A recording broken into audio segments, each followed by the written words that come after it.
Hello and welcome. Thank you all for joining us today. I'm Nick Kinoki, Director of Technology for the Asset Leadership Network, and I'm excited for a conversation with Paul Chabin, I think it said, but we'll have to confirm that with Paul in just a minute.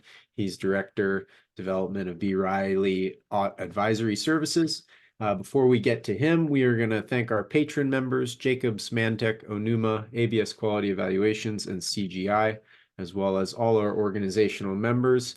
And if you're out there wondering if you could work with us, please reach out so that we can start the conversation. And as far as upcoming events go, we will have this program next week at this time. We don't have a speaker unless Mike comes in and tells us. Well, there's 2 weeks from now is the Airport Asset Leadership Board. And then next week, we're talking with Janine Giarrusso, who has a lot of asset management technology background and a lot of stories, but she'll also give a hint of what's coming up with the Airport Asset Leadership Board, digital transformation, the art of the possible. That's really interesting because airline industries and airports have been very advanced in technology, and now they're turning that effort towards their asset management. We're seeing a lot of airport asset management activity. So that's a growth market. Awesome. Thanks for that, Mike. Well, I thought you might have the answer I was looking for there. Thank you. How's things going in Lander, Wyoming? Excellent. Spring is here in Wyoming. I'm not exactly here in Wyoming, and it doesn't look exactly like this, but we're getting there. Good. I'm in the Midwest, and we're getting hit by a lot of rain, and some places worse than others. But Paul Chabin is joining us from the Detroit, Michigan area. And I've been talking with Paul for a couple of years now through Art Kurland. Art has a background in insurance and valuation. And Paul Chabin and he and I have been talking to work to get the insurance industry aware of asset management and how asset management helps reduce risk and therefore is an opportunity for insurance organizations to encourage asset management, increase their business, and reduce their risk, which seems like a really good opportunity. And Paul has a very extensive background in a variety of things, financial management, risk management, asset management. So Paul, it's been a pleasure working with you, and thanks for taking me to lunch with your company a couple weeks ago in Chicago. I was able to meet the people at B. Riley, where you are now, and understand more fully the role that valuation plays in an organization and insurance company situation. Before we get to all of that, can you tell us how you got where you're at in your asset management journey, and then we'll get into more details. Yeah, sure. Hey guys, Mike, thank you so much for having me. Nick, thanks for having me. It really is an honor to be on this webinar series. I've watched quite a few of them. I hope I am as astute as others that I've seen on here before, and I've got a lot to live up to, so hopefully I'll make you proud. And yes, I have. No worries. I have had an asset management journey, perhaps a little bit different than the typical member of ALN, but it started in the mid 80s in public accounting of all areas. And I was a junior accountant assigned to various audits of capital intensive organizations, mostly. And as a junior accountant, you're typically not assigned to audit the more complex accounts. I was more assigned to the easier accounts like cash and accounts receivables, sometimes business inventories, which were a lot of fun to audit. But I did that for 2 years. I earned a CPA.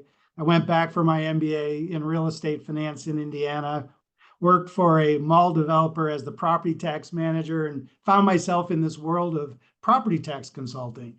And I came back to the Detroit area in '92, joined a startup that had a thesis around helping capital-intensive organizations mitigate personal property tax through a variety of consulting techniques. For instance, we would help them reclassify assets into more advantageous depreciation categories. We did some specialty studies for things like embedded software. So a lot of the machinery and equipment within an organization had computerization built into the machinery, which was also inclusive of software that operated the computer and the application for the operation of the machine. So if you were able to componentize out costs associated with the software that was embedded in the machinery, you were able to then exempt that for property tax. So that led to some good tax savings. But by and large, the biggest bang for the buck in terms of tax savings came through our ability that we developed to go in and do this tactical exercise around wall-to-wall physical inventory and tagging. And then more importantly, reconciling the assets on the floor to the fixed asset ledger, creating a strong audit trail that allowed us to help them eliminate the ghost assets, which again was by and large the biggest savings that we were able to help or produce for them, for our clients. And so that became that first couple of years in that company doing all these different assignments was really my awakening into the whole notion of asset management. And unlike when I was a junior auditor and I didn't get involved in auditing fixed assets where you can see where the gaps were in fixed assets, with this new company, with this consulting firm around property tax, it became very clear to me and evident that companies were very bad at tracking assets, and the need for asset management was quite extensive. So that company I was actually with for about 28 years in total. We migrated our inventory capabilities into other sectors that were ripe for asset management. So for instance, in that early to mid 90s timeframe, if you're old enough to remember, that's when IT computing assets became when they started to become more networked and so more proliferated throughout an organization. So now the more costly computer assets were now spread throughout an organization on desktops as opposed to one big glass house where all the mainframe equipment was. So it became an asset management issue. And there became this whole burgeoning market around IT asset management, which later in the decade, we were acquired by an IT hardware reseller, a very large one that wanted to get it more into service solutions. And they invested in us to develop a broader based IT asset management solution, which involves systems and process and people and consulting around that, and became very highly regarded by the Gartner Group, which was and still is a big think tank in the computing world. And so that helped the company grow quite a bit throughout the 2000s. And like I said, we also migrated into helping consultants in the healthcare arena, manufacturing arena around helping support asset management consulting in those arenas as well. And so I left that company, like I said, after 28 years. At the end of 2019, I went back onto the financial advisory side, and I've been with two different valuation advisory groups since then. Paul, that was quite a synopsis. Thank you. Yeah, that was my journey. And I particularly was really interested in the I don't know if you said in all that intangible assets so much, but could you say a little more about that? Because my understanding is, IT assets are a lot intangible because you can't touch them. Is that right? Well, there's not so much. Not so much. There's obviously intellectual property that is built around technology. various Processes. patents and other IP assets that are an important part of a company's balance sheet when segregated out in terms of the value of that property. So yeah, that's everything I talked about in terms of the work that we did that in the 90s and 2000s, that was really focused on helping organizations get their arms around tangible assets. Since then, the companies that I've been involved with have really strong groups around valuing intellectual property and intangible assets as well. And you were talking about your work a lot is structuring the management of, you were saying now is a lot of mostly tangible assets. How is it similar to structure the management of intangible assets, and kind of how is it different? Like how do you manage intellectual property in a systematic way? Well, it's interesting because if you think about a business in totality, you've got assets. I kind of break it down into three main categories. You've got real estate, real property, buildings, land, etc. You've got furniture, fixture, and equipment, which is tangible fixed assets. And then you've got everything else that creates value for an organization. I call it the business value. Or the intangible value. So that component of value with real estate and equipment, excuse me, that can be valued on a cost basis, that can be valued on a fair market value basis by looking at comparables. With intangible assets, the complexity of valuing the component values from an intangible standpoint is much more complex and much more driven by understanding potential revenue streams that can be generated off of owning that intellectual property or that strong intangible value. So you really need a lot more expertise in terms of economic forecasting and business modeling for valuing those assets. That sounds like a good potential future web program, just focused on that. For sure. So Paul, what you do is really open up so much to us in asset management. I don't think we've ever had anyone talk about the tax implications of asset management. And you touched on that a bit. Can you explain a little bit more on that? Well, yeah, I mean, like with a lot of cost savings that are associated with asset management, a lot of it has to do with the data that is available in terms of the records, the asset records that you can leverage to be able to optimize or right size those costs. So I gave the example of a lot of companies who, if they're not tracking your assets properly, they end up with a lot of assets on the books that no longer exist in a facility, which creates a lot of problems for a lot of different areas like insurance, but tax being another one of those big areas, property tax, but even income tax too. There's some implications there with improper reporting of depreciation on assets that no longer exist.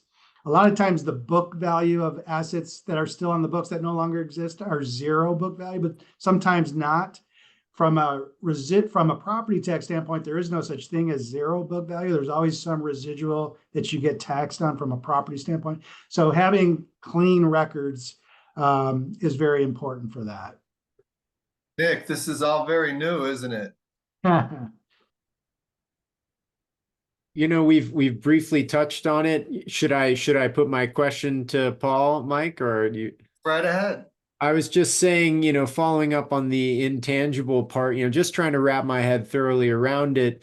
Would you say that a road not owned by a company but providing value to that company is an intangible asset of that company? Is that how it's accounted for? Environmental factors and other things that contribute to the value creation of a. I think about there's value in like, for instance, trademarks and copyrights. So for instance, Hilton Hotels. I don't know if anybody on here is from Hilton Hotels. Hopefully I'm not speaking out of turn, but if Hilton Hotels, let's for sake of conversation, has 10 hotels across the country, and then there's Easy Rest Hotels, which also has 10 hotels around the country that are, for sake of conversation, same size, same amount of rooms, same rates, even potentially. Hilton, if you value Hilton's business versus XYZ, let's call it XYZ hotel company, Hilton's going to have more intangible value to their business because Hilton's brand name means something to customers, and there's a draw. So chances are that people are drawn to Hilton hotels because there's brand recognition. So there is value associated with that, and that has to be intelligently looked at from a book standpoint to be able to reflect it properly in the financial statements. Gotcha. Thanks for that. Does that help?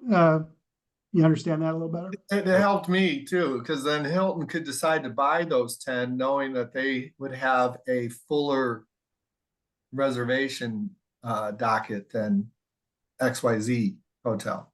Right, right. And then there's other things that have value, like customer lists is a big thing that have to be valued. So if company A is looking to buy a company that they want to vertically integrate into their organization, and they're looking at, say, 3 different targets. If target A has a broader, more prominent customer list than target B and C, they're going to assign more value to that target acquisition. So that's just another little example of that. Yeah, I think Mike mentioned Mary Adams earlier, and I was thinking of the multi-capital approach. Looking at physical value, social capital, environment. There's a lot of things that contribute to the value creation model of an organization that aren't necessarily intangible assets more. Yeah, that's a good point. I honestly don't have a lot of familiarity with how if companies are following better at having ESG policies or sustainability policies, how that I'm guessing there probably is some component of that creates more value. I'm not as familiar with those scenarios though. But you are taking us into a lot of different directions. We advertise this as an insurance discussion, Right. but it is tied to so many other things. And we don't have anyone from Hilton online, so that's good. But we do have government executives online. So with B. Riley Advisory Services, you do valuations for government, state and local government. Can you explain a little bit about that and what you bring to those organizations? Right. Yeah. So actually trying to tie it to the 2 questions around insurance and the government work that we do, or the work for government agencies, I should say.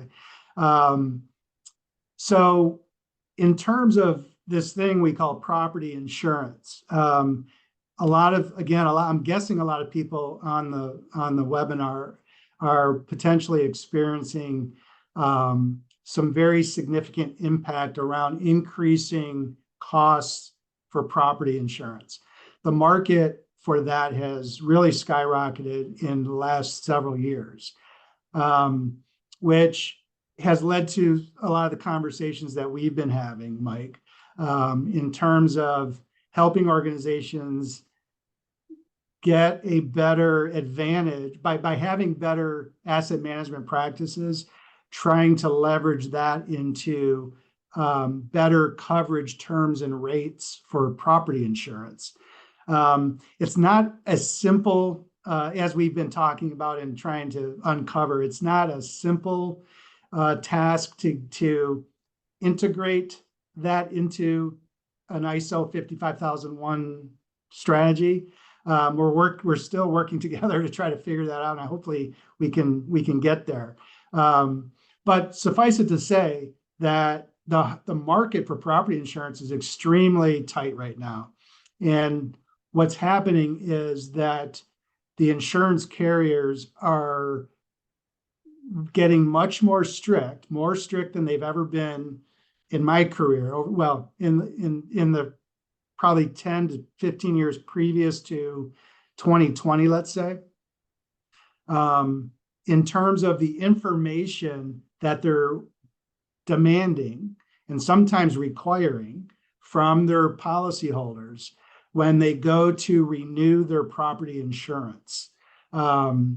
So the reason they're getting more strict is because the insurance carriers have been getting burned very badly over the last many years by all the catastrophic events that have been occurring. And in more recent years, the inflation of construction costs. That all those factors are contributing to why insurance carriers are demanding that policyholders need to provide more data, more information around, and that what it means to us is it equates to doing appraisals of property, both real estate and equipment, to provide that better information to the insurance carriers so that they can get better coverage terms and rates. And so we're doing a lot of that work across the board, including for a lot of governments, because a lot of governments have a lot of property. Very interesting. And one of the things that you have helped us understand, because we've been having meetings and Paul brings in colleagues and we call over to our Australian colleagues and talk about how things are going in Australia versus the US.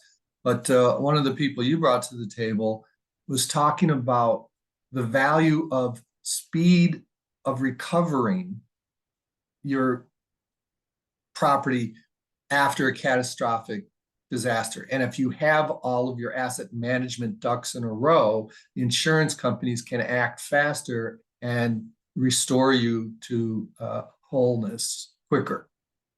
Yeah, exactly. In fact, I was just in it was not a webinar, it was actually an in-person seminar yesterday here in the Detroit area for RIMS. There's an organization called RIMS. It's the Risk Insurance Management Society, rims.org, that has local chapters, but also a national presence.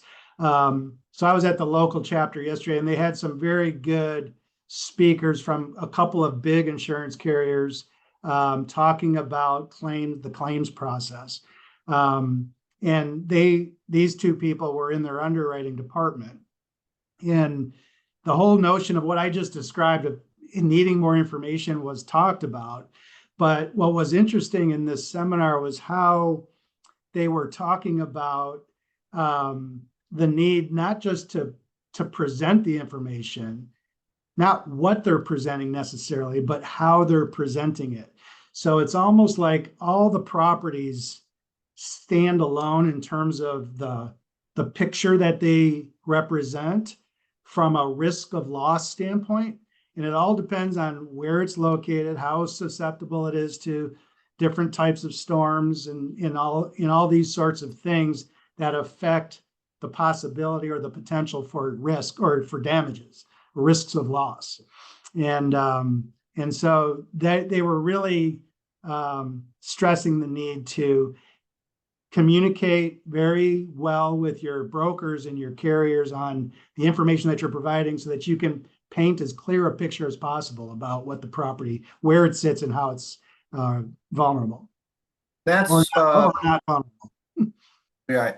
And that brings to bear the value of our network, where we have people who helped establish the mission dependency index that many in the federal government use, specifically the military. And that is a tool that can help people get that critical information organized in the way they want. Of course, ISO 55000, and then the visualization of that information to be able to make it clear this is here, this is out of a tornado, zone, this is here, it is in a tornado zone, and make these complex issues a little clearer for people to understand and then act on. It's all about having the information to make the decisions. So I see that Art Kurland, who introduced us, is online. And Art, I put in the chat that if you want to join us on the panel, that's fine. Put it in the chat and we'll make you a panelist. We can kind of turn this into a working meeting. So Paul, we really appreciate your years of working with us to bring attention to this issue. What are some of the things that you see as important in our discussions and what's possible? I think we just need to continue. I need to continue to find the players in the industry. I still consider myself relatively new to the whole insurance industry and the valuation aspect of it. So I'm still learning who to go to and try to uncover where opportunity lies for organizations to leverage their best practices around asset management into some benefits in this arena. So that's I'm going to continue to try to do that. I think I'm making some progress, and hopefully that will continue to a point where we've really got a success story to tell. You were talking about RIMS, and there's an upcoming conference. There's their national conference in San Diego. I think it's the May 5th through the 8th. So Wednesday through a Sunday, 5th, 6th, 7th, yeah. I take that back. It's a Sunday through a Wednesday. Yeah. I think that's the 5th through the 8th. Yeah. So yeah, and it's mostly corporate risk managers, government risk managers, treasurers, CFOs are there as well. And all the insurance providers, brokers, carriers have some very productive meetings while they're there. Oftentimes, a lot of these renewal discussions get accomplished at these meetings, and a lot of educational sessions around exactly what we've been talking about. And it's not just property insurance. There's all kinds of other categories of insurance that are part of this organization that they are a think tank for. Employee benefits, medical, workman's comp. Those sorts. And you'll be attending? Yes. So we have a board meeting before then, and if everything goes well, don't tell anyone, but you could say you're an ALN senior fellow by the time you get to that. But beautiful. Can't say anything about that until we have the board meeting. Okay. But we really appreciate what you bring to the equation and really broaden the audience for asset management and really asset leadership, because as we discussed with your leaders at B. Riley Advisory, this is a leadership issue, and the leaders who understand the impact that asset management can have on insurance and valuations and taxes, that would very quickly make asset management a priority in their organizations when they become aware of the confluence of benefits that can surround around this. Yeah, that's a great point. And that was the last, when I first alluded to me kind of coming at this asset management from a different perspective, more from the financial advisory side. But the reality is, what I've realized of being involved in this for a while now is that exactly what you're saying is that for organizations, I think to really leverage it to the highest amount, the most effect, you really got to get all stakeholders involved in the organization to understand what it is and leverage it from a holistic standpoint across the organization. So that's always been a mantra of mine. Well, I don't think we can say too much better than that, can we, Nick? Nope, nope. That was That's a great well closing said, Paul. note, Paul. Thank you. On cue. You deliver. Well, I hope, like I said, I made you proud, and I look forward to future interactions. Yeah, this was great. Thank you for joining us today, Paul. And we'll be talking about web programs that are a full hour devoted to maybe 4 or 5 separate topics that you've introduced today. So thank you for that. No problem. Have a good day, everybody. Nick, you want to bring us home? Absolutely. Yeah, thanks a lot, Paul. And looking forward to talking more in the future. And thank you to our patrons, Jacobs, Mantech, Onuma, ABS Quality Evaluations, and CGI for making programming like this possible. And again, if you're out there watching and wondering how we could work together, please reach out so we can start the conversation. We would love to partner with every organization in the world. And then this upcoming event, April 25th, Airport Asset Leadership Board, Digital Transformation, the Art of the Possible. We've got a good panel there. Mike, I don't think Jennifer Mims is there, but she's a co-host of the board and has her hand. She is not there. Janine Giarusso and Marin Pastor will be taking her place. And like I mentioned before, Janine Giarusso will be our guest next week. And I've been wanting to talk with her for 9 months or so, just like I have been wanting to have Paul on for a long time. We've got a backlog of expert people to be talking with. It's an embarrassment of riches, the people we're able to bring to the table. So once again, thanks to Paul, and thanks to all of the audience today. And we'll see you all next week.